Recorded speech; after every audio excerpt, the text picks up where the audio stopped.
अगर संघर्ष न रहे, किसी भी भय का सामना न करना पड़े, तब जीवन का आधा स्वाद ही समाप्त हो जाता है। याद रखें, अन्याय सहना और गलत के साथ समझौता करना सबसे बड़ा अपराध है। मैंने जीवन में कभी भी खुशामद नहीं की है। दूसरों को अच्छी लगने वाली बातें करना मुझे नहीं आता। कष्टों का निसंदेह एक आंतरिक नैतिक मूल्य होता है। तुम मुझे खून दो, मैं तुम्हें आजादी दूंगा।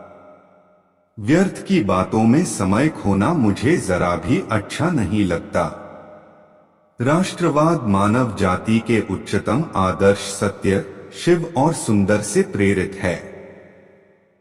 यदि आपको अस्थायी रूप से झुकना पड़े, तब वीरों की भांति झुकना। समझौता परस्ती सबसे बड़ी अपवित्र वस्तु है। मुझ में जन्मजात प्रतिभा तो नहीं थी, परंतु कठोर परिश्रम से बचने की प्रवृत्ति मुझ में कभी नहीं रही। जीवन में प्रगति का आशय यह है कि शंका संदेह उठते रहें और उनके समाधान के प्रयास का क्रम चलता रहे।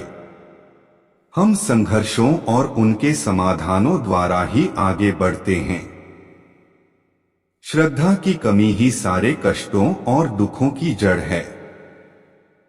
जहां शहद का अभाव हो, वहां गुड़ से ही शहद का कार्य निकालना चाहिए। असफलताएं कभी कभी सफलता की स्तंभ होती हैं।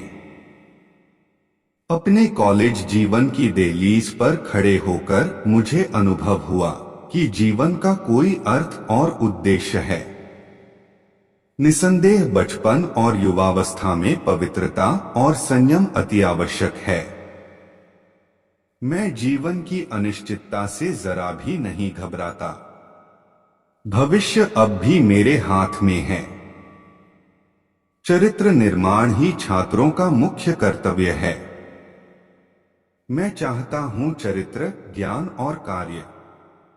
कर्म के बंधन को तोड़ना बहुत कठिन कार्य है।